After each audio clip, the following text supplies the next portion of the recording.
can start recording. Well, I did. Oh. So. Oh my gosh. What are we watching? Baccano. Are we almost finished Baccano? Yeah, almost. We're literally almost done Baccano. Oh, we're about to watch the series finale, technically? Yeah.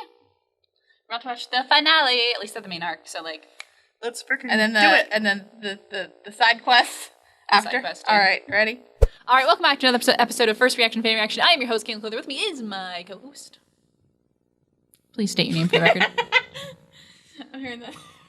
Dara Whitman. Hi. Hi, Dara. How's it going? Well, I'm feeling a lot. You're feeling a lot of feels right now. Right, which I wasn't actually expecting, but, like, I'm feeling it. That's good. That's a good thing. Whether they're good feels or bad feels, as long as something makes you feel. It can't be all that bad, can it? Well, yes, because the truth of the matter is, like, I'd rather feel something than feel nothing. Yes. So, like, that's my rule. Even, like, with, like, movies. Like, if I'm bored by a movie and then I watch another movie and I'm mad at it, I like the movie that made me mad more. Mm-hmm. At least I felt. At least felt. My heart grows a bit. Yes. Like, I might grows 2 sizes. Like the Grinch. 2 whole sizes. Wow. All right. Well, we are at the tail end of Baccano, Dara. Technically, we're at the end of Baccano. Like, we are at the end, yes, because today we're going to talk about, like, the very last episode of, like, the main storyline. Right. Which is Baccano episode 13, Both the Immortals and Those Who Aren't, Sing the Praises of Life Equally. And then we're going to jump into the OVA episodes, starting with Graham Spector's Love and Peace. Right. So we're just going to jump right into it. Let's talk about that final episode of the main thing, which had some feely-feels. Like 100 of them? There is multiple feely-feels involved. And we're just going to go right for the synopsis here. Right. So we're going to, a lot of this time we're going to spend kind of on the flying pussyfoot because that's like all the crazy stuff that's going down. Well, that's like that and then the other thing. Yeah. So those are the things we're going to focus on. If we're just going to kind of remember that Lad Russo, kind of last time we saw him, he had been kind of going back and forth with Vino or Claire Stanfield. And he had taken Lua, and then there's like a rope thing, so he'd grab the rope to save Lua, and as a result, there was a lot of rope burn going on, and his hand was kind of like mauled in the process. So he was kind of thrown from the train, right? But he survived somehow, and him and Lua are at the side of the train track. So this is going to be the last time we see them until the first episode, where we see him like on the ground with his, scary bone hand. I forgot. I guess because like it was a while since we watched the episodes. Like I kind of just forgot. Yeah. That about the rope burn. So I'm like, can you get? Bone, yeah. Can that cause like all of the skin and muscle to like?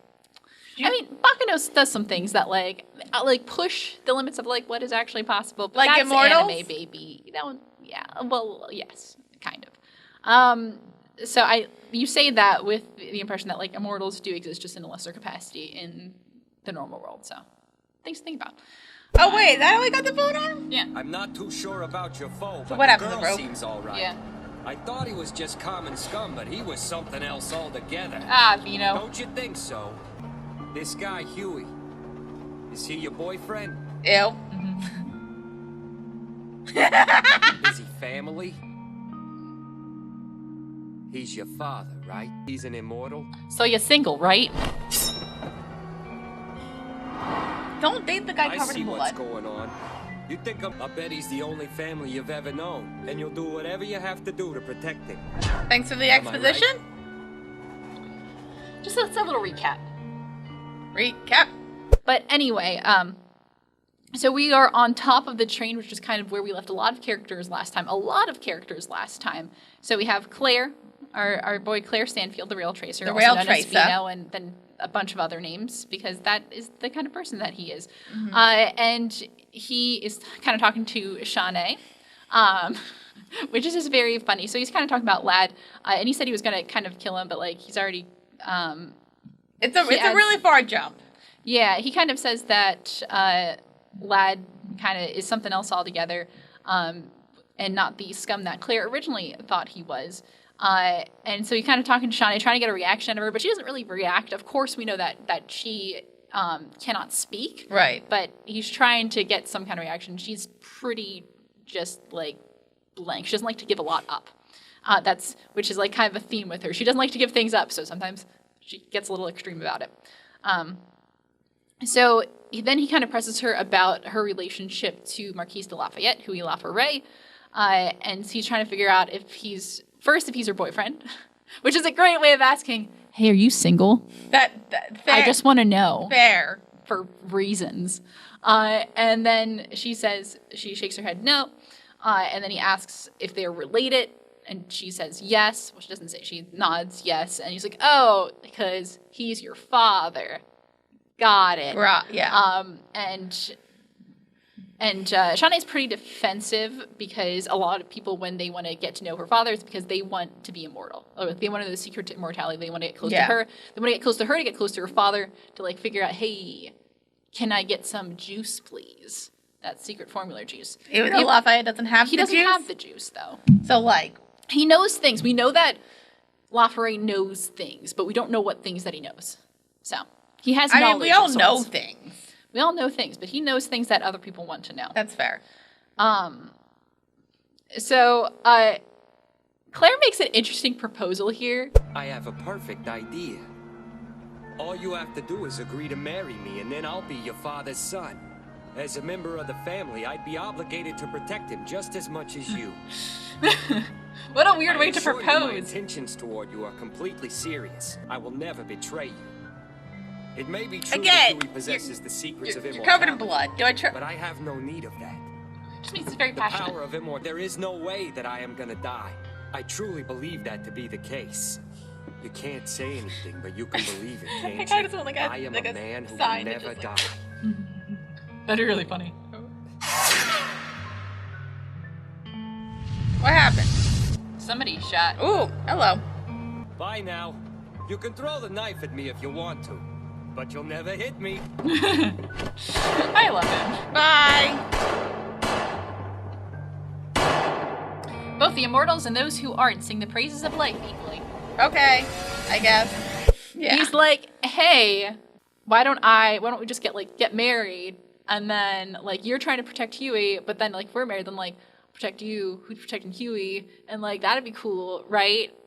Hi, I'm covered in blood. Please marry me. Is really what he's going there. So like several questions. Yeah. Okay. Then I lost my train of thought on train. Just pussy, foot, flying trains.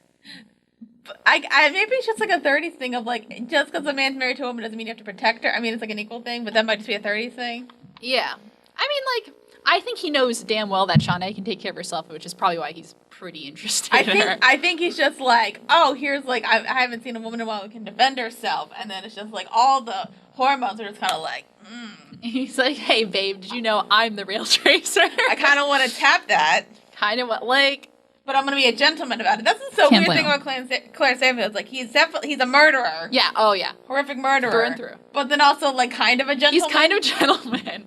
He's a gentleman murderer. He's a gentleman murderer, and so he's just like he's very warped. And of course, he says he has no interest in immortality. What if Claire Stanfield's Jack the Ripper, which doesn't make sense? Maybe it's his great grandfather. I guess I just always assumed Jack the Ripper was like a gentleman killer. Or 3 gentleman killers if you want to go in that conspiracy theory. In a trench coat. Right. Stacked up on top of one another. No. Well, I can explain to you that conspiracy theory, but I don't feel like doing it right now. Maybe not now. Maybe another time. But so yeah, we have to remember here that Claire has no interest in immortality. Like because he's never going to die. Exactly, because his whole thing. Remember, Claire is solipsistic. He believes that kind of the world exists because he exists. Essentially, that like he is the focal point of the universe, and so things revolve around him. So without him, there is nothing. So he's never going to die because of that. Like the world has to continue existing, and so therefore he has to continue existing. But he is going to die eventually. He will die eventually because again, he has no interest in immortality, and so he's not going to become immortal. So one day he will die. Does he think that he's going to die one day? Well, he says here that he believes he's never going to die. So I don't know if his views change when he gets older, but that was what I'm thinking. Like eventually, I like knowing like the way he does stuff. Like one day he's going to get murdered. Or okay, knowing Claire though, he probably would just casually just peace out. No, I get that, but then I kind of just have that belief of like with anybody who's like a really good skilled killer and like likes to kill, eventually you're gonna slip up. Eventually, yeah. That's what I think. Okay. Yeah, sorry. I'm like trying to think of like where I want to jump back on this train here. Heyo. Heyo. Heyo. But yeah, so they're kind of talking, but then somebody else on the train. I'm trying to figure out who. I think it's one of the black suits. Yeah. Is it one of the black suits? But it seems like Yeah. Shauna's kind of into the proposal. Yeah, like Shawnee isn't like completely like she's not being like get lost creep. But we're not really sure where she stands quite yet. We're not like right now. We don't really know. Are we ever gonna find out? Because like, yeah, at the end of this episode. I guess, but I'm still kind of like, I guess like I'm kind of wondering, yeah, like that. But then I'm also like, does that mean like she's not gonna be around her father anymore? I mean, like she doesn't have to like get rid of her father to be with this guy. I guess I felt like her whole life around her father. Yeah. So then she- it's like, now that I'm taking this step, like, what does that mean? Right, and I think we'll see more of that in the side quests. But I guess we also learned a little bit from the side quest that Marquis Lafayette is a fantastic father. He's a great father. We'll find out more. Stay tuned, folks. But yes, so their conversations kind of cut short because one of the lemurs starts shooting at, Claire because, like, why wouldn't you? Why wouldn't you? This man is covered in blood. And so... so I don't take proposals he from kind people of who are covered says, in like... blood. So he's the proposal's still out there, and he basically says to Shawnee, like, carve your answer in the train. Like, whatever you... Like, carve your answer in the train. I'll get back to you later. Thanks, bye. And he just, like, hops out. He just loop, loop, He's like, loop, bye-bye. loop. He just, like, acrobats himself out of the situation, which is very funny. And then he also suggests, hey, there's a bridge coming with a river. Like, you want to get off this thing because remember those people want to kill you, so just, like, jump into the river, which is where we see Shawnee in the first episode. Right. Is floating So down that means the river. that the train crashed or did something else explode? Because it seems like all the black suits were dead. I'm not sure if the train doesn't really, like, crash. That's what I'm... There's a lot of explosion, there's a lot of injury, there's a lot of, like, rattling, and then they have to stop the train so another train can pick them up. Like, that's kind of what But happens. it kind of seemed like everybody died except for Vlad and the Lua and Shawnee. Oh, I think Jacuzzi's gang was there. Oh, that's true. I guess the train did eventually. So there wasn't a crash. There wasn't, like, no. Okay. Yeah. Just a lot of people did die, but it didn't quite crash in the way that we kind of thought it would. So a Tuesday. So, just a normal Tuesday on the Flying Pussyfoot. And so we get our title card, of course, which is both Immortals and those who aren't sing the praises of life equally. And then we kind of go back to see what our boy Jacuzzi's doing. Remember, we love Jacuzzi. We do. Last we left off, he was having a firefight, quite literally, with Goose on top of the train. Jacuzzi really didn't have much fire. He has like one single kind of cherry bomb left from Nice, who, of course, was hiding in her eye, which, and He Goose had a cherry bomb. cherry bomb! And I had to. Thank you. And Goose has a flamethrower. Spaceball's the flamethrower. Yeah, just and so like they're doing that. When he got that tattoo on his face, he didn't complain about it once. Oh. Why is he such a crybaby the rest of the time? He's emotional. Because he's got a nervous condition. So are you ready to die, tattoo boy? How dare you? Think of a better name for him. His own name. What? Well, that's fucking convenient.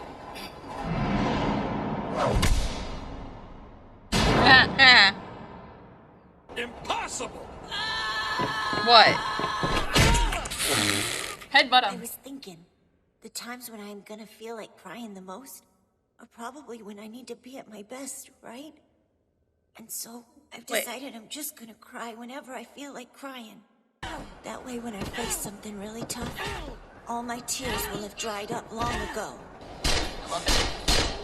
You take He's it so from here. sweet. Did he also get that tattoo when he was a kid? Nick, you have to jump off ahead of us.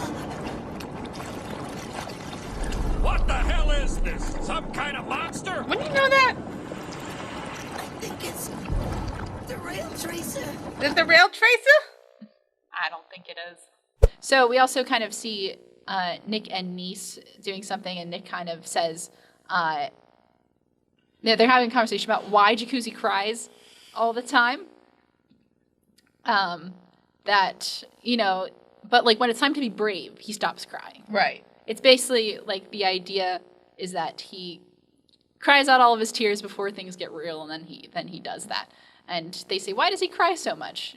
It's a nervous condition. We do find that out in a little bit. I thought we knew that it was a nervous condition. It's a nervous condition. Well, Jacuzzi kind of explains it a little more in a flashback. Let's see. There's a lot going on top of the train. I just want to make sure that I get this right. So they're kind of fighting back and forth. And Jacuzzi, like, he's holding his own here. He gets to, like, headbutt Goose a couple times, which is great. Goose is having trouble with the flamethrower because, if we remember, there was a whole business with, like, Isaac, Miria, and Chez just, like, flying on, like, a rope, which kind of offset some of those fights. Right. And kind of got things a little messed up. I love how everything kind of comes together. Like, there's multiple things going on top of this train, and then, like, they all just kind of, like, I also mess love the each other logic up. that, like, everybody can survive on top of a train. Everybody just, like, surviving on top of the train. Like, I've never been on top of a train, but, like, a train goes fairly fast. So, like, and there's no, like, holding on things. Mm-hmm. So, like, anyway, continue. Yeah. I'm not sure. Is this like revealed in this episode?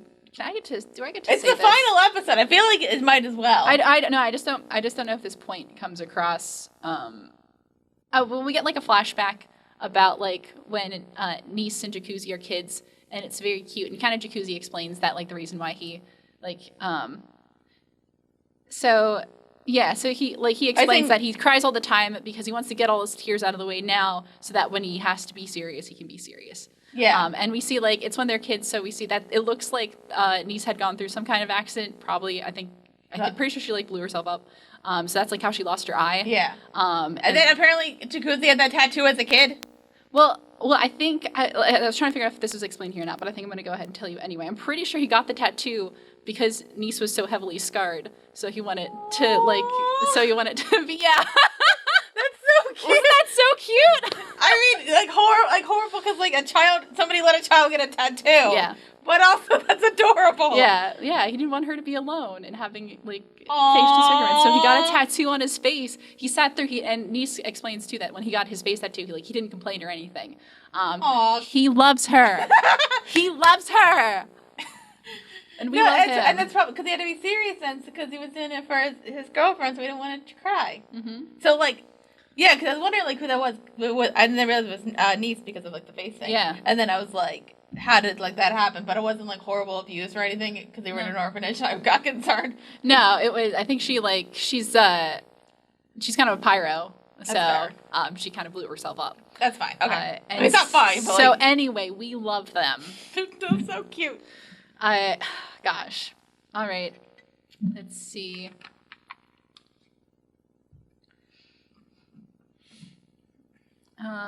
Find somebody the way Nice looks at Jacuzzi. Find somebody that looks at you the same way Jacuzzi and Nice look at each other. Or find somebody who's willing to get a tattoo to match your burn scar. So find somebody who wants to get a face tattoo, so you don't have to be alone. God, I love them. So yes, Jacuzzi gets pretty jacked up in this fight. Like I think he gets shot a couple times. Well, there was the guy had like a hand thing. Oh, like, yes. He punched, and then I don't know if it's a gun thing. It's like basically brass knuckles meets a gun. Where when he punches, it like wouldn't that have killed him? Bullets. Don't think about it. I'm glad that it didn't. Yeah, he's a pretty sturdy boy. I feel like most of the stuff. I feel like Baccano's like the one time tough rule that I made up, which is don't think about it. It's true, but the fight kind of ends when we see there's just like blood just flying around, and that happens because when you're an immortal, you don't regrow things. It's everything that was there, like comes back to you. Yeah. And if we remember, we had some immortals like flying around and think they were pretty injured, so there has been blood just like flying around. So it looks really creepy when it just like is trying to get back, find its owner almost. Stay back! Get away! Die, damn it! Die! Die! I'm. Die! Burn in hell, you goddamn monster! Burn! Yeah. And so Goose freaks the hell out, which is very funny because Goose is somebody who's seeking immortality, but when he's actually confronted with the realities of what that looks like, he freaks out. So we didn't know that? I don't think he knew that that's what was going on. Okay. Like it looks like there's like a monster. Like it looks like very scary. And so he tries to like blow it up. So he's like kind of setting fire to all the blood, and I think Jacuzzi like throws the bomb and basically like bloop. Bloop. Okay. So he dead? Yes. No, he's almost dead. He's mostly dead. He's just about dead. And so I think I kind of I think I skipped a scene, but we'll go back because I just wanted to kind of talk about that because I wanted to get that out of the way. 'Cause it's more like when a lot of the action scenes are hard. The dialogue's a little easier to like recap, but like action's like there's like punching. Yay! Oh, that kind of reminds me of like when we were doing like the last episode of Legend of Korra. It's like it's a fight scene, It's like a very long fight scene. or like the season 3 finale. I'm like, they fight. The end. Right. People die. The end. People died. So let's go back to 1930 for a second, because one of the places that we're going, we still have some unanswered questions in 1930. Of course, when we last left them, Sillard kind of had the upper hand here. And it looked like Firo and a lot of the other mozzarellas were dead. They were like on the ground dead with the Gandalfs. And the Gandalfs too, yes. They're all dead. They were just like lying on the ground dead. And it looks like Isaac and Miri were in a kind of a compromised position because Ennis was, she was instructed to do away with them. And of course, Isaac and Miri, they like Ennis. They're like, don't do that, please. Because they're pure souls, and yeah, we shouldn't kill them. Yes. And so, oh, in the knees. That's just. He's fine, I think. Was that Listen, Misa? Isaac, Miria, if it's not too much, would you mind doing a favor for me? Just please, remember me. Ennis.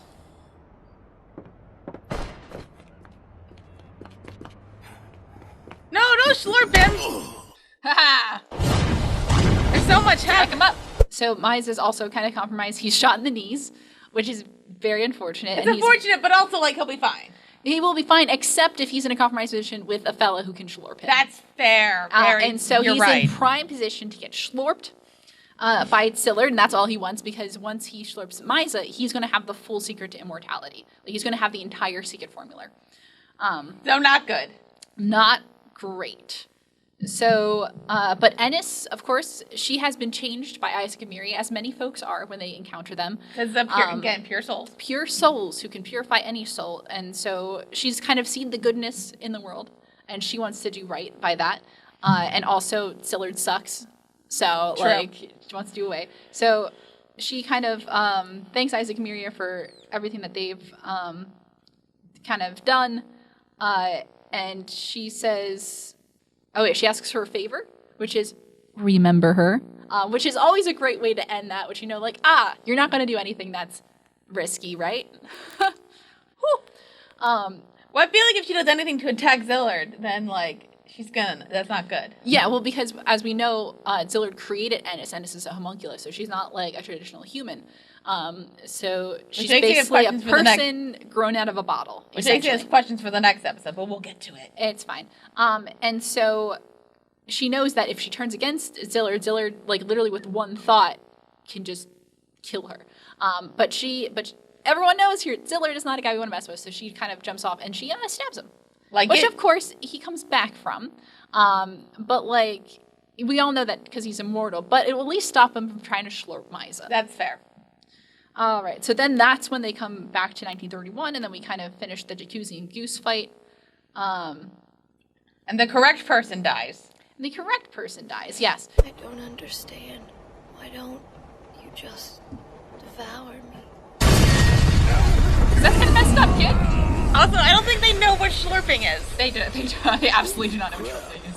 Is that what caused the train crash? Stupid. What do you think you're gonna do, unarmed?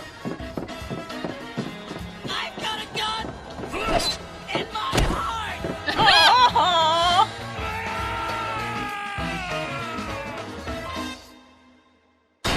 Oh, nice. And so we go back to Isaac and Miria on the train. So we saw them in 1930. Now we're going to come back to 1931, where they still are. Love them. But they had just saved Ches. Yeah. Because they thought, like, he was like under a train. They're like, and so they saved him. What is that? Oh no! It's got to be the real tracer! I think it's trying to eat what's left of poor little Chess! No! My dead body! They are too pure for this world. They are. And there's like they hear an explosion, and they're kind of wondering what's going on, and they just like assume. Oh, and then they see, of course, the blood coming. Right. And they assume it's the rail tracer. Right. Which is very funny, because the rail tracer, I mean, is kind of like a crimson kind of entity, so like not far off from kind of the image that Claire has built of that. And so they try to they're like, it's coming to eat Ches! We have to save him! So they like throw their bodies over Ches to try to even though it's just Chez's body rebuilding itself. Wouldn't it have to be their bodies so that they're rebuilding? Funny that they don't know they're immortal. I know. Alright. Blah blah blah. Jacuzzi goose. Jacuzzi goose. Jacuzzi goose. It's a fight. It's a flamethrower explosions. Goose dies at the end. Yeah. Did I do it? Yeah, and then so Jacuzzi and Niece reunite. It was great. I think we'll be able to sell those things for a fortune. Aw, they're so cute. Can we get a show about them too? That'd be fun. Jacuzzi. They're like Bonnie and Clyde. You know what? Get Jacuzzi!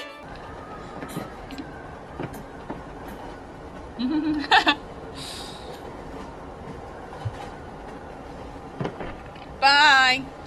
Bye, Vino. Jacuzzi. Jacuzzi! Donnie! Yay! Oh, they're so cute. And so, And it's so cute. it's so cute. It's a very soft. And like scene. the sun's coming up. And Like the sun's coming up. It's like it's so soft because they just are kind of embracing. Like Jacuzzi's kind of shot right now, but he's like fine. He's like, and he just they love each other. There's gonna be more kissing now. I'm surprised they didn't kiss at the end. Yeah, right. Like, I don't mind that they did it because it was like a very adorable moment, but I'm also because they just had the first kiss in 10 years. I find in anime there's really not a lot of kissing. I think in Japanese culture, kissing is a little more not explicit because they do kiss in anime a lot, but or usually when you see if they kiss in anime, it's you see it from a different angle. You usually don't see the lip like that. You usually see it from behind somebody's head or something. I just think how it's treated culturally is a little. Something that's a little not more censored, but a little more, what's the word I'm looking for? A little, less for a younger audience, I would say. So a lot of time there's less kissing in anime than there is in Western culture. That feels weird to me, kissing. Mm-hmm. But hentai exists. Okay, but hentai is labeled as an adult thing. And also Sailor Moon exists. Yeah. I mean, but so I'm not saying it's I'm not saying I don't kissing is inherently sexual in Japanese culture, but I find that there's kissing, they kiss less freely, I think, in a lot of Japanese media than we'd see in Western media. Okay. That's kind of the interpretation that I've had, just I'm more what I've watched over the years. I'm kind of more into the why, but it's kind of I would like to actually, I think most of these videos get blocked in Japan, which kind of sucks. Actually, no, we haven't been blocked in Japan. We're blocked in some countries. I would love it if we had either somebody who knows a lot about anime or is from Japan who knows a lot about this stuff, but give us maybe a reason why. I'm more curious than anything. Right. Because we censor a bunch of great stuff in America. Yeah, it's very interesting. Culture by culture, what's considered and what's considered that's fine. Well, I think it's in the UK, they're more bad with they more censor violence and sex, which I kind of more agree with. Right. Than because Mm-hmm. It is very interesting, what we decide is okay and what's not. How about just let parent let the kids decide what they're okay with and what they're not, that kind of thing. Yeah, it's Baccano. But anyway, Niece and Jacuzzi, super cute. Even if they don't kiss again, it is a very soft. You feel the emotional intimacy. Right. Even if you don't see any physical intimacy, it's very emotionally intimate. I forget what he said, but it was still kind of aww. Oh, I know. He said we could just play it. Oh, yeah. We'll roll the clip. Everyone's right.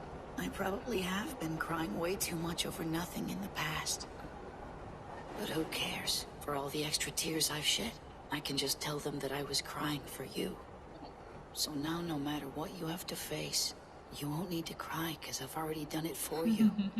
And so they kind of have their moment, but then they kind of see the red shadow kind of off in the distance. They're like, oh, it's the rail tracer. So Jacuzzi gets ready to like mess this guy up. Like Jacuzzi's like, I gotta fight the rail tracer, I guess. And then Claire just like is like, nah, you good. And like, Bye. yeah. I do kind of, well, that's the thing I do like about Jacuzzi. Like, if you're gonna mess with like his family, he's going to murder you. Yeah. And especially if you mess with niece, he's going to murder you. It's true. It's true. Hands Which, off which niece. like, I don't know if I agree with, because, like, murder, but I respect it. Mm-hmm. We respect it. Right.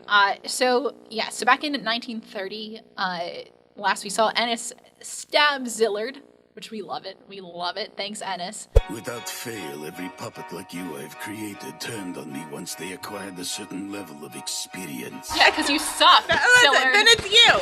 That's a you problem. That's a you problem. She meant well. But yeah, and of course, Zillard is not very much affected by this, and so Zillard makes the comment that, like, yes, all of his creations at some point they get smart enough to betray him. I'm like, buddy, that means that you suck as a human. That's like a you thing. That's a you problem. Like if I forget. I think somebody was saying this about and I won't get into it because that's kind of. I'll tell you later. But like it's kind of a thing of like if every single person thinks you're an asshole and hates you, it's your fault. That's a you problem. That's a you thing. And yeah, Zillard's like, everyone betrays me. Yeah, because they hate you. You're kind of the worst. You're absolutely the worst. Back to hey, we're doing again. Yeah, so she says, so Zillard can just like think a thought and she's dead, but he kind of starts slowly killing her because he wants her to suffer for it. So great guy. And then of course, then he gets thunderbolted. No, lightning bolt. Lightning bolt. Lightning bolt. I want you to learn how to suffer. Lightning bolt. Yeah, lightning bolt. Hey, you!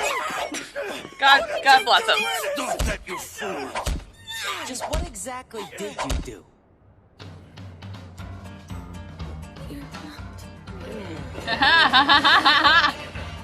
You are alive! You do not deserve to drink! Wait, when did they drink it? Burned a lot of stuff When they were before, partying. like gloves Oh, and it's there. That's funny. I like that. But that was then that wasn't the full Immortals. Yep. Then what was Dallas given? Which one was that? I was really because Isaac and Mira. Isaac and Miria, Is it Mira or Miria? What? Is it Mira or Miria? Miria. Okay. Miria. I think I'm saying Mira the whole time, but whatever. That's right. You say it fast enough, nobody knows. That's fair. But yes, they have like their little, I think it says here lime pepper balls, but it's like little like flour sacks. They basically just chucking at them. Well, they gotta save their friend. They gotta save their friend because they care about Ennis and they want to do right by Ennis, and we love it.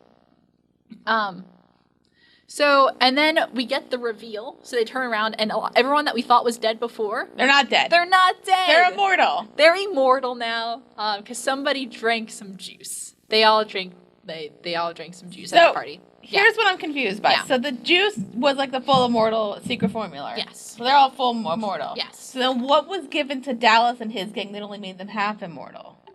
The incomplete formula. But where did they get the incomplete formula from? So that's because it was like a process to create the real formula. Mm-hmm. So I think along the way they just like had an incomplete version. Okay.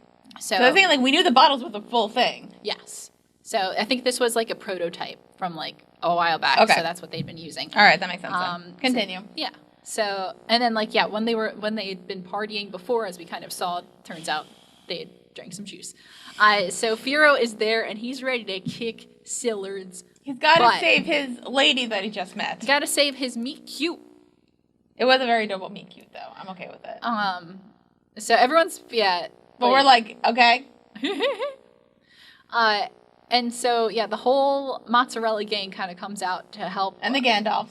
And because they're all immortal now. Right? They're all immortal. Is it like everybody, both families, or just whoever's at that party? Wasn't it everybody? Mostly everybody? A lot of people, but I'm not sure if it was everybody. Maybe not all the Gandalfs, because like it felt like it was a mozzarella party. It was a mozzarella party. Mozzarella party. That sounds like a fun party. That sounds like a fun party. Somebody invite me to a mozzarella party.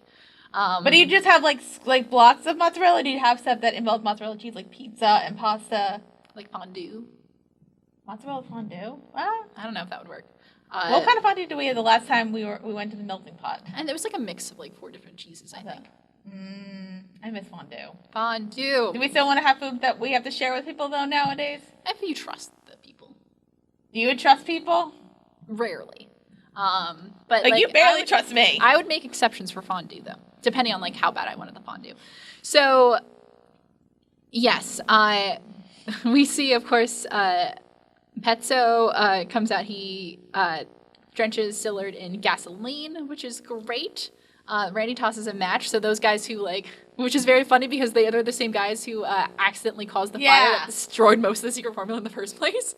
So that's funny how that kind of comes full circle. And so yes, there's kind of a lot of fire going on, and so Sillard is temporarily distracted by being on fire. Yeah, exactly. And so Ennis tells him, she realizes he's immortal now. She's like, you have to put your right hand on his head and then think that you want to devour. She tells it to Fiero. Yeah, she tells that to Fiero. Now, go! Ennis, you cannot do this! No, you don't! Slurp it! Slurp him! Slurp him! Slurp him! Slurp him! Slurp him! Try to think. I want to eat. Ennis!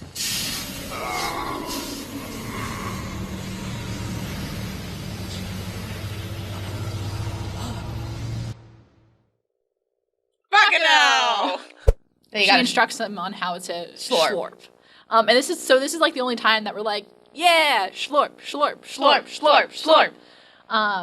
And it works. And he does. Yeah. He slurps them. Good job, Fiero. Is that a good thing? Now you are cursed with the knowledge of all the horrible, terrible things Sillard has ever done, plus all the memories that Sillard took from other people. Oh. So that's a lot of trauma to just imbibe at once. Well, maybe he could talk with Misa about his brother. Yeah. Oh, that would be a cute conversation. Also very sad. Because now he has all of his brother's experiences inside him. I just thought about something that wasn't answered. Oh, what? What happened? What's his brother's name? Creto. What happened to the girl? Sylvie? Yeah. Because I don't think she ever drank the secret formula. Oh, she did. No, remember she was in one of those shots at the very end of that episode. They had different shots right, but then but she was there. She was like a pop singer or something. But then she did at one point. But then it was so I guess she drank after because there was a point where Zeller couldn't slurp her. Right. So what happened to her? Looks like she's doing well for herself. I mean, if we go with the name logic, she might be in the sacred timeline. In the sacred time. Yes. The sacred timeline. Or the multiverse. Whatever exists now. All right. So Zillard got slurped. Zillard got slurped. I guess that is the good thing about being this kind of immortal, which if you do want to die eventually, just get... Does slurping hurt? I don't know. They scream when it happens. So I'm not sure if it hurts or it's just the fear knowledge that you are being devoured. But maybe if you want to die at that point, maybe it's just a meh. I think it's probably be more peaceful because it's a willful. Yeah, we haven't seen any peaceful slurping, have we? We haven't seen any peaceful slurping. Were we in the side quest? I don't know. I can't. It's been a long time since I watched the OVAs. Yeah. So back on the Flying Pussyfoot, we were with Isaac, Miria, and Ches. Ches has been fully restored now. All the blood's gone because it got unslurped back into him. You can't use slurp for that. I know, I can't use slurp for that. Slurp's just a good word. Like schlooped? A schlooped. Yeah, he got re-schlooped. A little further. Don't! Just reach your hand out a little further. Aww. Oh, Ches, I'm so glad you're not dead. I'm glad you're not dead too. You see, the rail tracer starts by gobbling up the naughty children first. Oh. I'm sure after eating They're him, just not it good realized that people. Ches was a good boy, so it came back to return when I lied. I'm just going to see someone I know. The truth is, I never even had a family. You told us a lie because you didn't want us to worry about you all the time. You were the one who was the worst off of all. Yes, you are just an incredibly good, sweet boy. He's a good, sweet boy. He sounds like 200. Yes! From now on, leave everything up to dear Uncle Isaac. Once Isaac takes charge, you can just relax. It's okay. You can go ahead and smile again. Everyone's crying in this episode. Isaac! You didn't tell me there was gonna be feels. Hey! Did you lie to? Yeah, so Ches, we all know that Ches has like a very tragic past. And so Ches has like a history where the only people that he's thought he could trust his whole life have always betrayed him. He was on the Evania Avis.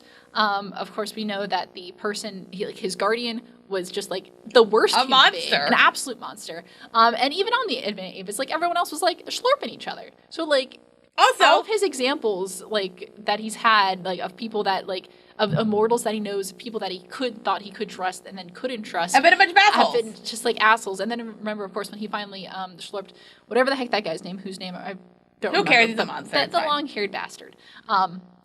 Of course, he realized that he took pleasure in his pain, and like that just gave him less of a reason to trust other people. Right. So Ches Also, somebody gave secret formula to a child. yes, which was bad. It was so bad. But anyway, Just but yeah. he's with Isaac and Miri now, so like good people. Actual good. but he doesn't. He still feels like he can't trust them. As soon as he knows that Isaac is an immortal, he's like he feels unsafe. Like he feels like he can't trust anyone. So Ches, he's kind of like, oh, he wants to, he does consider like slurping them before they can slurp him. He is kind of terrified by the whole thing. But the thing is that Isaac and Miria, they only care about him. Like they care about him immensely. So they only return his concern with love. They also don't know what slurping is. They also don't they are literally immortal at this point. No idea what slurping is. But even then, they would not have slurped him. Let's be real. No, of course not. So yes, so they wonder like why wasn't he eaten by the rail tracer? It's because Ches is a good boy, and the rail tracer only eats bad children. Right. Duh. Like Santa Claus. So I like Santa Claus. And the rail tracer only came back to return the limbs that it ate once it realized that Ches was a good boy. Great. But Ches kind of, it's so funny because there are times where Ches, I think in his heart, because he never got the opportunity to grow up, I think is still a kid in some ways. So he explains to them that no, he is a bad child because he's lied. He's a liar, and that makes him a bad child. Because he didn't go to New York to see his family. He was just going to see somebody that he knew. He doesn't have a family, and he, will never have one. And Isaac and Miri get like very emotional about this because, of course, they're like, you don't have a family. We're your family now, which they just adopt to anyone they see, really. That's fine, I guess. And yeah, so they say he really is a good boy because that he lied, because he lied to protect them, because he had he was going through the most pain of all, and he wanted to protect them. And so they say that, he's a good, sweet boy. And then Ches is like, good people do exist. Right, exactly. And so Ches finally learns what kindness is 200 years after slurping some juice. You just need to meet some Isaac and Miri, and then you're good. It's true. And then they reunite with Jacuzzi and his gang. So it's very sweet. It is very sweet. So back in 1930, after Furo has slurped Sillard. Get wrecked, Sillard. He's fine. I can't. I just have so much I wanted to say to Isaac and Miria. But if you were to devour me, then you'd be able to tell them everything I wanted to she's say. in the year, so she's fine. You want to say something? Well, go ahead. I knew exactly what to do in order to save you. Oh, that's right. By devouring What? Sillard like that, you gained all of his knowledge. And I guess it was worth eating that geezer. Aww. Everyone's cute. Okay, my name is Firo. What's yours? Ennis. Why ask? You must have already known my name. Honestly, I just wanted to hear you say it to me. Now kiss. Now kiss. That's us. Come on, guys, give me a break. Oh, so then they just meet. Maybe don't kiss. They did just meet. Isaac, Go ahead, Nick. You too? Ennis is dying, by the way, if we remember. The thought thing. The thought thing that, because he said he was going to do it slowly. Yeah, so. he was doing a slow, painful death. But the good news is that Firo absorbed all of Slurred's memories, so he knows how to undo it. Right. He just goes, bloop, bam, done. You're alive now. Hooray! Bloop, alive. Great. And so they finally get a chance to properly introduce themselves. So Firo introduces himself, and then he asks what Ennis's name is, and she's like, my name is Ennis, but you should already know my name. And he's like, but I wanted to hear you say it. So very cute. There's a lot of cuteness going on in this episode. And I love it because it's like, as wild and insane as everything is, like, there's good people. Like, it's just, they're good people. I mean, some of them they're mobsters. And we will see that in just a moment, that there are still mobsters. Like, and even as much as we like these characters, all of them are, like, in gangs. Well, I mean, we forgive Ennis. We forgive Ennis. Isaac and Mira are good people, minus the robbing. Jakuta's gang is good, but I mean, and they're just. I feel like they're probably the goodest, because like they're just bootleggers, which is like not the worst. I mean, that's like, I feel like compared to every other crime, that's not the worst. It's really not a bad crime. Yeah, that's like they probably killed some people, but it's fine. I don't think they did. Well, I guess they did. Relatively, it's fine. And of course, Firo and Ennis are being cute, and everyone in universe acknowledges this because they're kind of like hooting them on. They're like, woo, woo. And we're like, get it, Firo. Respectfully. Can they go on a date first? They probably should go on a date first. So then, 1932, Dara, we have the one question that's been in literally every single episode since we started. The one I don't really, what happened to Dallas Genovia? Great. What happened to him? Wow. Let's find out. Funny story. 1932. I still want to know one thing. Will you tell me what happened to Dallas Genoward? Oh, the thing I don't care about. Yeah, we should probably figure it out, though. Hey there, pal. You awake?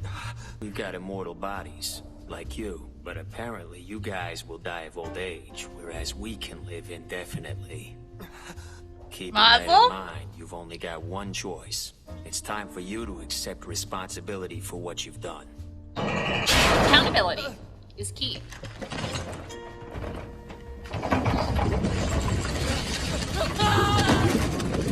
Oh, but he's still gonna live. Find you a nice new home. Scumbags off. No? They can. But like, haha. I think it's nice that they don't want to slurp them. Also, remember, guys, they're still gangsters. It's your farewell gift. It'll help you not be so bored. It's messed up. It's so messed up. We saw that kind of confrontation that happened in like the Gandalf space, where the Runeradas, or the Rigatonis, are like, dude, what happened to that guy? Because the last people who knew what happened to him are the Gandorfs. Right. Gandalfs, not the Gandorfs. Gandalfs. I like said that two different ways. All right. So of course, here's the thing. Back in 1930, Dallas, it's been a bad boy. He's not like Chez. He's not a good sweet boy. He's actually just like a horrible, curmudgeonly, gross teenager. Correct. Who needs to take accountability for his actions. And given that the people that he has problems with are the mob, they are not going to let him off easy. No. At all. So they do kind of capture Dallas, the Gandalfs do. And they know that, like, listen, they know that he's immortal, but they know that he will still age out because he doesn't have the complete thing. So they do kind of get an idea. And then like die of old age. They're like, yo, we got immortal bodies. Like we're never gonna die. Like you will die eventually. You just won't die. How did they find out he was half immortal? Probably from Ennis. Okay. Yeah, I'm assuming it's from Ennis. But or if it could be Firo because he has Sillard's memories. So, either way makes sense. Like from there. Because they're all close. Right. They're all tight. And so they have to figure out what to do with them. So they pick the worst possible fate, which is that like he's going to be swimming with the fishes. He's going to literally be swimming with the fishes, except he won't be swimming because he's going to be in concrete. He's got some cement shoes. He's getting stuck in a barrel, and him and his fellas are going to be thrown in the Hudson, which means that Dallas will just drown, get revived, and just keep drowning Forever. eternity. Which you actually mentioned that one in an episode, Dara. You mentioned like in passing, they're like, oh, but like if you like drowned, you would just keep drowning. I was like, ha, ha, ha, ha. Yeah, that would suck, wouldn't it? I'm trying to think of what episode we did. I don't remember. But you did say that one time. I gave the camera a look because if you can find the clip, you can put it in, but I don't. But they're not totally, heartless because they do give him a deck of cards so he can keep himself entertained. They just kind of throw it at him. But it was funny. Like after this, I guess I kind of forgot for the most part. Yeah. And then like this happened. I'm like, oh wait, they're mobsters. Yes, they're horrible. Like for as much as we like them, we love these. We really like these characters. They are likable, but like they're all in the mob. Like they will mess you up, and that is one torturous way of dying. And also, there you finally figured out this episode that Dallas's fate has been in front of us this whole time. Right. Yeah, it was in the theme song that he was drowning. In the opening sequence.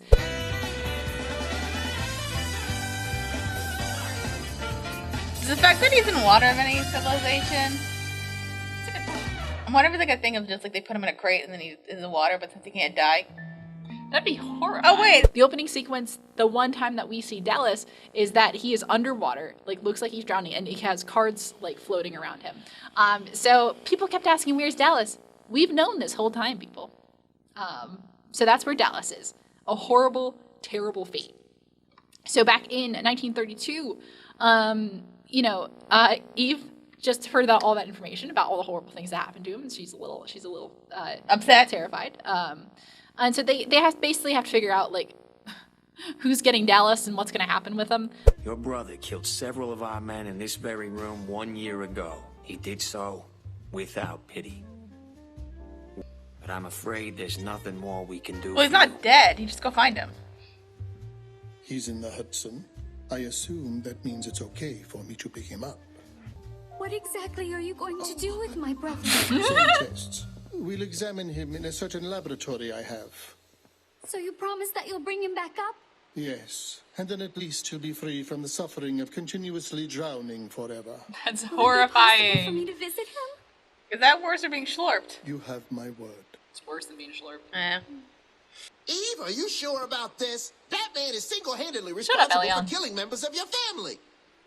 Meh. Boss. It's you, boss. You came to rescue. He dead. Does that help you understand how I feel about this? Bye-bye, Gaston Baguette. Gaston Baguette. Gaston Baguette. Rigatoni. There are miracles. If I help him escape from the hell he's going through now, he'll have to realize it's true. Let us pray. Will he? Please excuse us, Kendall. Eve. Bye. Because the Rigatonis want him for whatever reason, because they got beef with him as well. And so who doesn't? A lot of people have beef with Dallas because he sucks. And so they basically figure out, I think the idea is that the Rigatonis are going to try to find him so they can do it, but I don't think they're going to give him back to his family. But I know that Eve wants to be like, hey, I want to see my brother. I know he sucks, but like, please. Yeah. And they want to know what they want to do with him. And so, but now that they know that Dallas has a level of immortality, they basically want him to be a lab rat. That's what Bartolo says, who's the leader of the Rigatonis. Mm-hmm. But they are going to dig him up. So like, Eve will get to see your brother probably again. But then let him be a lab rat. Mm-hmm. And so like they kind of come to an agreement on that. So Elion, who has been, who's just like a nervous bean of a human, asks if she's like really okay with that. But like, especially because the Rigatonis did kill members of her family, if we remember. Like I always forget about this part because it's only ever mentioned, it's never ever seen. But I think it's her father and older brother were killed.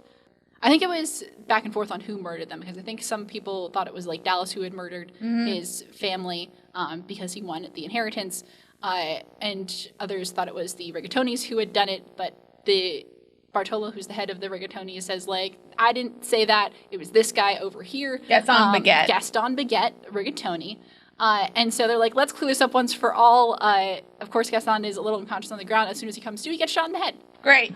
Again, with the mob, that's what you do. Like, even making rights, even making amends, and doing things right is gruesome and horrible and a little terrible. But we just have to kind of deal with it, right? Yeah. So, and that's kind of where we leave things with Dallas. So things are like kind of sort of a little resolved. We do see, if we remember an early episode, we did see them scraping things out of the Hudson, which was assuming we kind of saw a glimpse at the search for Dallas. Okay. So eventually, eventually he'll come. I don't care that much. It's fine. It's fine, but now we have an answer to that question. So then we come back to a scene that we've seen kind of several times, which is the Grand Central Station. Right. After the Flying Pussyfoot has kind of, any of the surviving people have been put onto another train and brought back.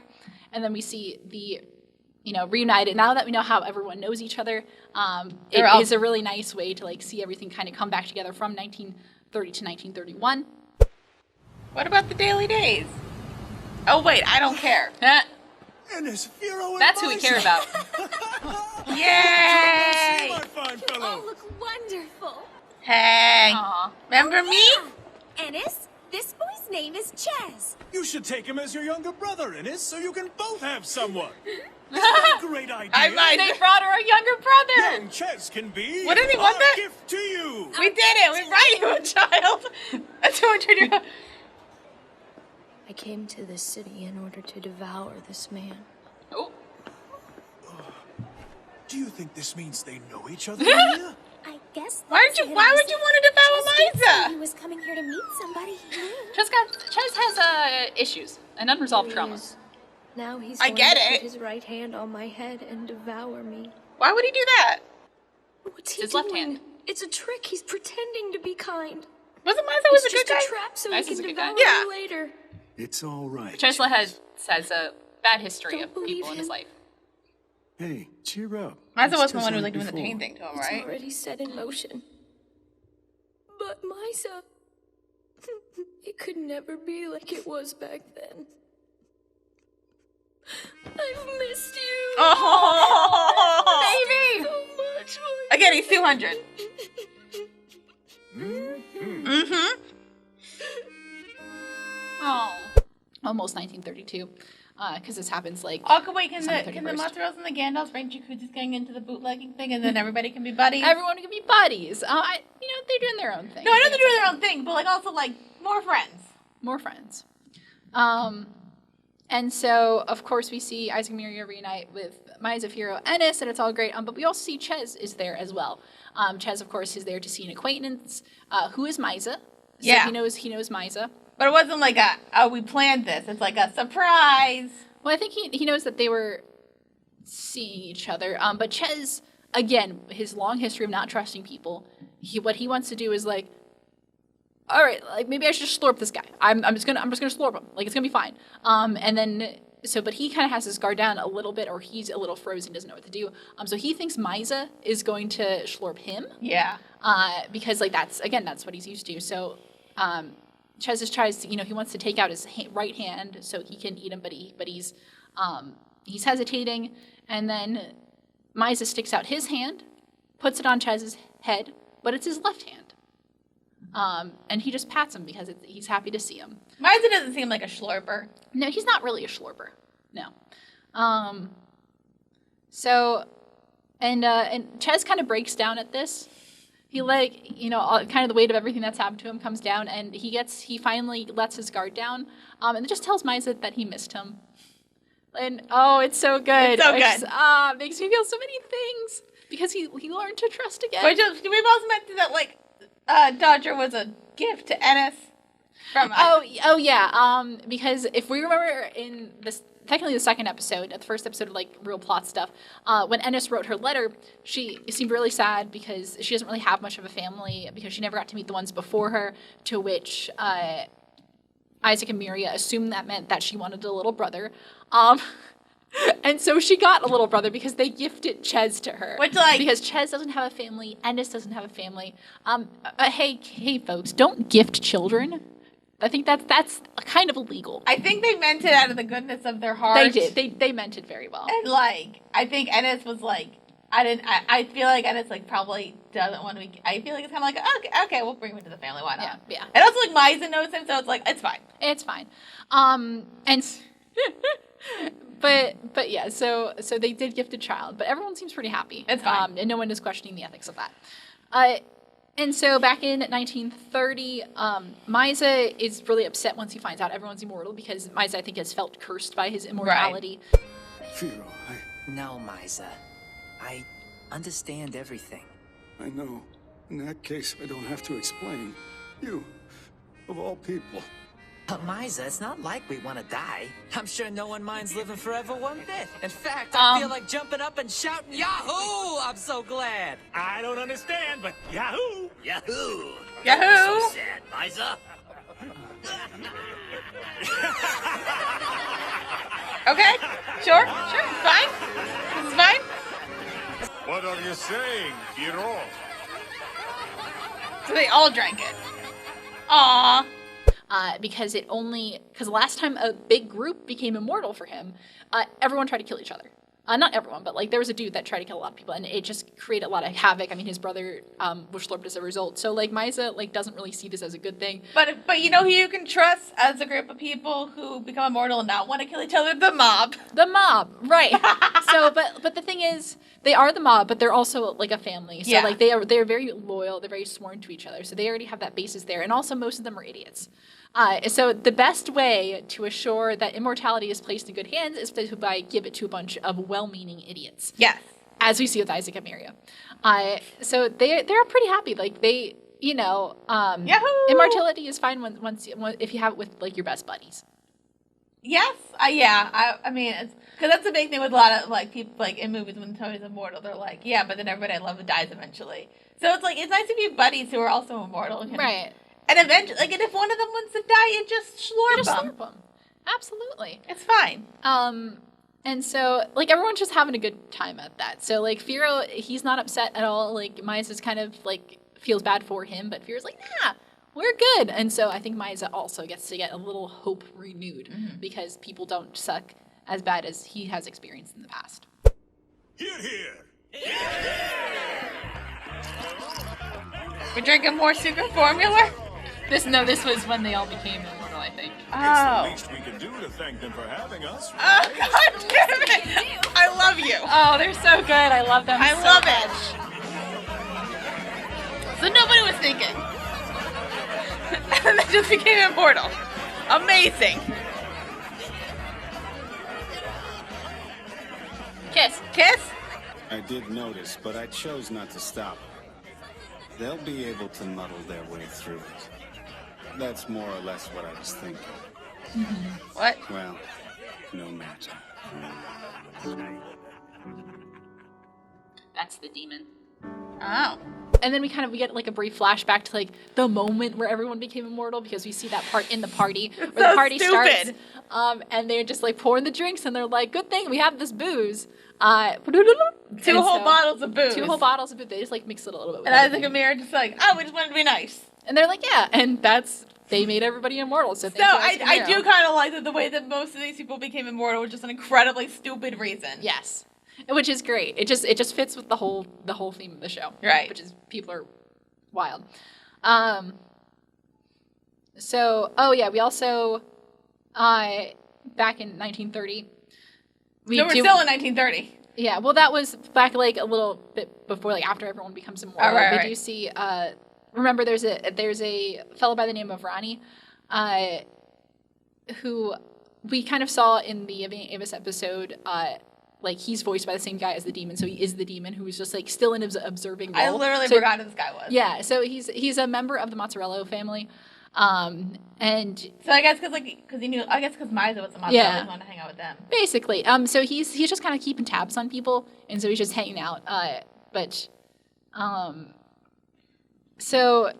Ronnie muses that he had in fact noticed that the liquor was actually the secret formula, but chose not to say anything at the time, thinking that they would be able to muddle their way through the consequences. So again, he is very much an observer. He just wants to know what's going on. So if he thinks this is going to be interesting for him. And back on the flying pussyfoot. I will wait for you forever.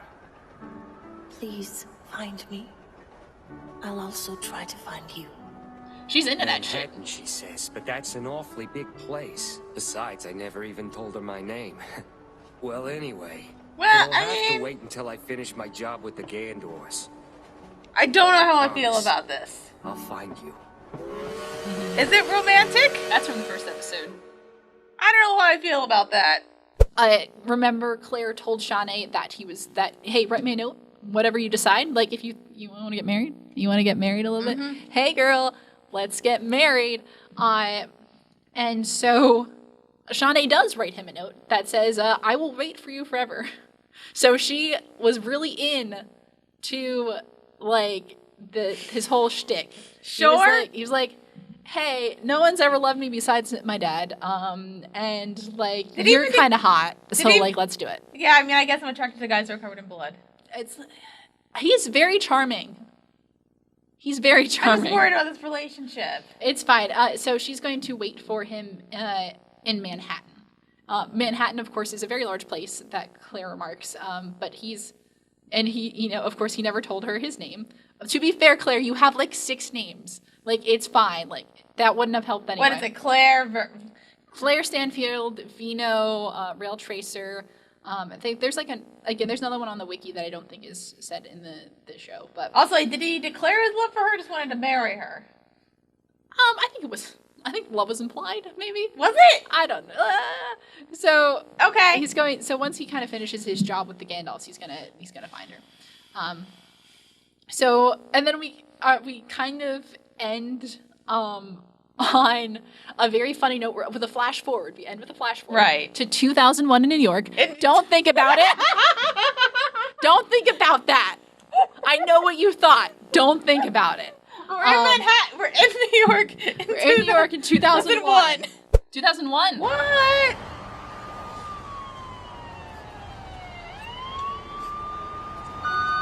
In New York? It's fine. Is it? It's fine. Is that? Wow, look, cell phones. This makes a whole lot of children we've saved, Miria. From those dangerous microwaves. Yeah.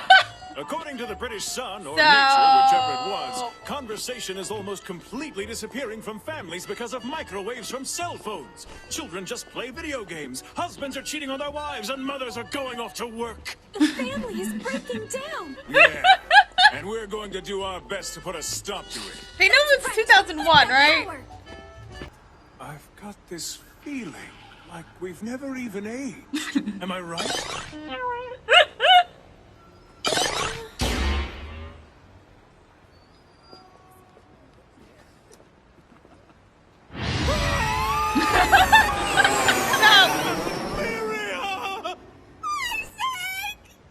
Does this mean that we are constantly being born anew? It took them 70 years to figure that out? Little Mama, we've got to celebrate! Let's call everyone over and have a party!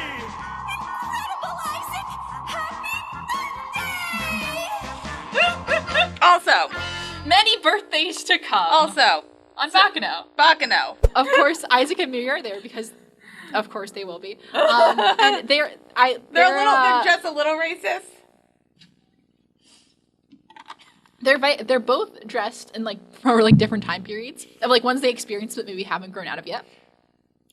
And they're trying to be good. They're robbing, but they're robbing with good intentions because they are stealing they're Robin Hooding. those horrible microwave emitting devices that people are addicted to and destroys families, just like video games and all those other things. So they're boomers. Even though they're not actual boomers, I think what do they qualify under? I don't know, not whatever they. Well, it's like when people say Captain America was a boomer, and I'm like, he was born before that. Yeah, I think he's not golden generation, but whatever comes before that. Yeah. But yeah, so they are trying to save the children by taking away the cell phones. Good luck. Yeah, very good luck. Children spend all their time playing video games. Fathers are cheating on their wives. Mothers are going off to work. Which is they have some very antiquated views, but that's okay. I feel like they just need to learn. It's the breakdown of the family. That's what they call it. But also, Emiria works. She's a robber.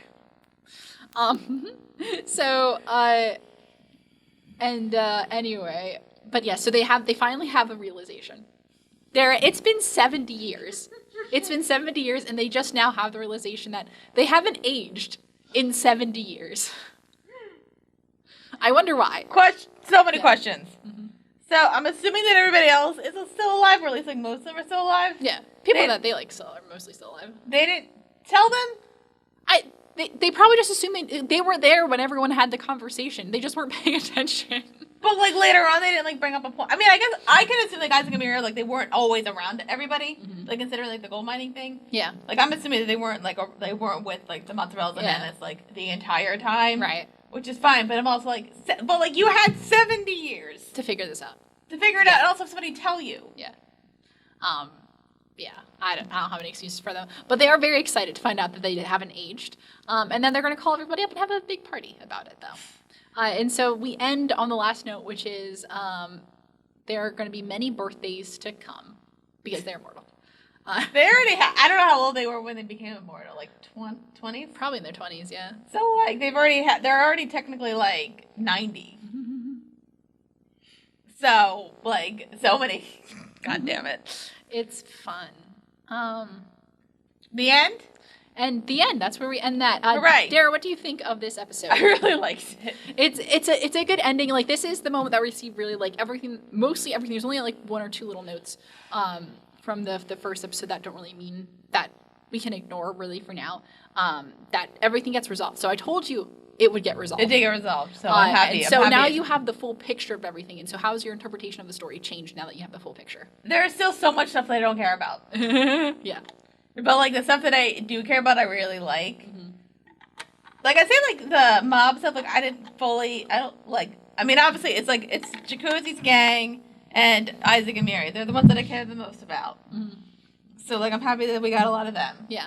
And then, like, the mob stuff's, like, in the middle, where it's, like, I liked it, but I wouldn't, like, fully care about it. I guess Ennis is, like, also kind of, well, no, I think Ennis might be in the middle for me. It's, like, I liked her, but I didn't, like, I don't have the emotional feelings like I did. Right. And then, basically, everything else. I just don't care. Yeah. About Lad and... Nah. Even the Lad's fun, though. Yeah. No, like, Lad and Claire say, but, like, they're fun, but I don't really care about them. Yeah. I know you love him, but, like... That's fair. I know. That's okay. To each their own. I'm like, I don't care about Dallas or like an Eve's kind of an idiot. Eve is, God, Eve, you're so naive. Oh man. So here is the list of unanswered questions. You might think, Cailin, dare I say to you, Cailin, you say to me, what unanswered questions do we have?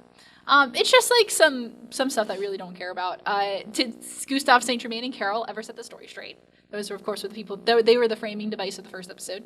Oh, I totally forgot about that. We don't really know what they're up to. What was Elmer's wish in 1711? Did he just want people to smile? We never actually know what his real wish was. That was granted by. Did he have a wish? I forgot. Yeah. He was the demon said like, you're a weird little dude. I'll give you a wish if you want. Fine. Does Claire ever reunite with Shawnee? We'll find that out. Will we? Side quest. Yeah, okay. Side quest. I think I can say that. What happens to Jacuzzi's gang after the train heist? Will the Runeratas go after Ches for failing to deliver his prototype explosives? I don't really know about that. What becomes of Sillard's coterie of old men? We don't care about them either. Nope, don't care. So cool. All right, so I do kind of want to see a little bit of what Jacuzzi's gang is doing after. I know because I love them. I love them. We love Jacuzzi. This is #1 Jacuzzi standing club right here.